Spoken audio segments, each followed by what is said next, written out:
there, and again, I've seen them, read the book, saw the movie, maybe a tape or DVD. But the idea is you've got to have some basic put away, what I call put away killer shots. Now you see somebody, if you don't have something that every time you do it, it's going to get a result, it's going to force a result. You've got to have that in your arsenal.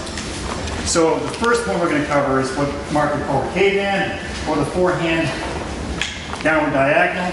And basically, when we're squaring off, you watch a lot, it's going to be lead flip. If you're right-handed, obviously in your right hand, you can, there are times when you do switch, but for this drill, all we're going to do is your opponent's in front of you, and you're just going to go boom, strike like that. And when you swing, it's not out like that. I'm trying to cut a diagonal. So if I here, like so, because this is kind of another shot. The tendency, and the reason you train this way, the tendency is when the heat is happening, people, instead of doing the nice, clean form, it starts doing this. You'll see it all the time, especially when the pressure's on the guy that's going to start to do this. You want to keep your technique tight, clean, so when it comes down, you're cutting through, pulling through, and then just catching in the back there. So your next shot, after that, will be like so.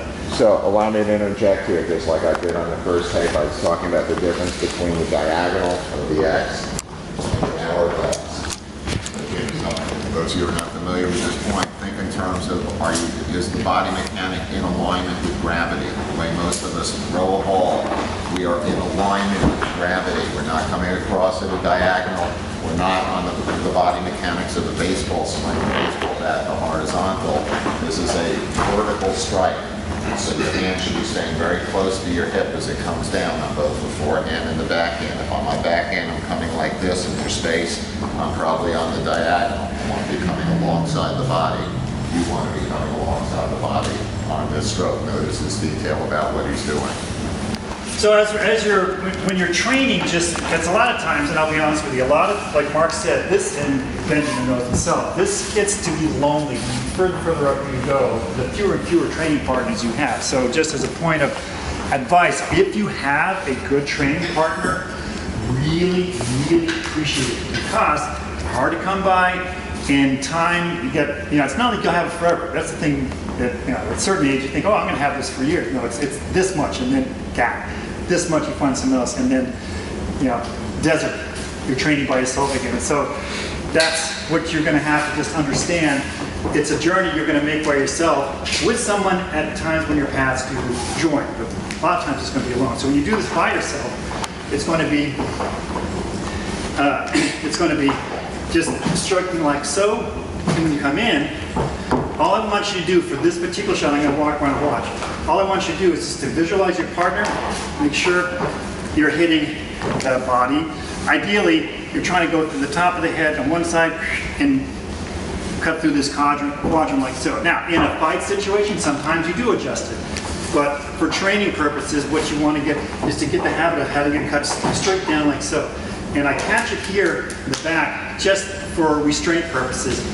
In a fight situation, what you'll probably end up doing is, coming and then back up like so, or back up and follow through like so. But normally, for just the training program, I would just emphasize that, pull it through like so. Catch it with your left hand. If you're right-handed, right-handed. If you're anybody who's left-handed, technically, I'll be the weirdo. You're left-handed. Great. Anyone else? This one? Okay. I'll do it right-handed. Well, do it left-handed. Well, yeah, okay. I'm glad you brought that up. And the other thing is make your strength strong. Everybody's got a strong suit. Make it strong. This way you've got to have put-away shots. Make your strength strong. Don't try and become this diversified whatever. Be strong in something really, really definitive first. Then the other stuff follows. Because if you don't survive, you don't get to diversify.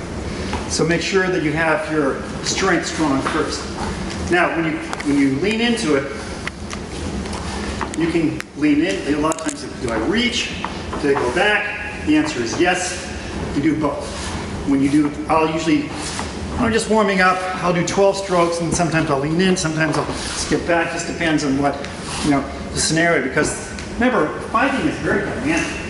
Things change all the time, and as they should. And it's up to you to adjust. But it's up to you also to have some stuff in your toolkit to control the action. If you can't control the action in any way, shape, or form, don't fight. Or get out, one of the two. If you can control, power allows you to control lots of stuff, and this is one of them. For example, here, Ryan here is obviously very good at ground. So he knows he's going to be outgunned with a stick. Natural inclination is to close. So go in knowing that. Well, most people are going to try and close. If they're going to fight with you, chances of them knowing sticks to the level that you guys know, slim, possible, but slim. Most of them are going to try and close. So one of the reasons power started out is to keep, I can't stop it from closing, but I can, because he's an athlete, he'll close. What I can do is force him to deal with something. Most people, which if you see some of the fighting, a lot of times people with a stick, and the other guy goes, I like that, I'll be very stored in that later. He's going to close. So what would stop him from closing if I can't really, if he doesn't feel like he's going to get hurt at all? Nothing really. And if he's better on the ground, I'm going to lose. So my point being is, whatever you have, make sure he has to deal with it. So if he sees you swinging and he doesn't block, I mean, he might, you'll probably, your stick is like that, you're probably like, and everyone freezes for like that second. That's the time you close. So I see your stick going. Usually what I used to do, when somebody dropped their stick, is I would just put my foot on it. And so I couldn't, so I knew, like, come on, get it. Or I just put it like that. And then, sometimes, sometimes we're just like, okay. Other times it's, okay, let's do it. So I want to, this shot here is going to force you to block. If you don't block a power shot, and I'm aiming at your head, I'm probably going to take you out. I mean, some of us have harder heads than others. I kind of have a hard head, but I'll be honest with you, I don't like taking shots to the head. Contrary to popular opinion, my wife would say otherwise.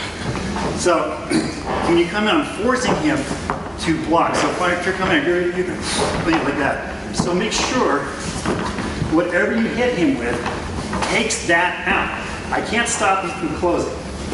Probably can't. If he's a good athlete, trained, he's probably going to close. But I can take out something. He doesn't know, and frankly, I don't know either. He may lead with his right. He may lead with his left. A lot of people, you don't know. It just kind of depends where their feet are. Whatever it is gone. Whatever he led with is gone. There are other avenues too. So let's say he doesn't close right away, but wants to. So I have to force him to get, if I come take that down to the foot. That's what I'm going to try and do. Now, you ever been hitting the foot? You notice a lot of times when I do it, you'll see me do this a lot in the films and the movies, and you'll see me do it today too. It's a habit that the Kiri Tercia, I haven't seen it in any other style, really. Well, the Illustratissimo flamenco influences it pulled straight back, but that's their particular solution to the question presented. Yeah, but the idea is to get it out of the way. Yes. Is this or what is that? Yes. Yeah. And so you'll see a lot of the early guys, from where I came from, Bikini, they'll do this. If you don't have a lot of weight on your front foot, I mean, there are times obviously you can't avoid it. For the most part, it's like, that's why I get this out of the way. So if he goes for my feet, everybody, I'm out the toe. So that's just I wouldn't say a tick, but just a habit I recommend being aware of. So let's do our first strike. Grab your stick. Now come up, come around. So it's going to be like so. Just swing through like that. And I'm going to walk around and take a look. And then we'll do swing along.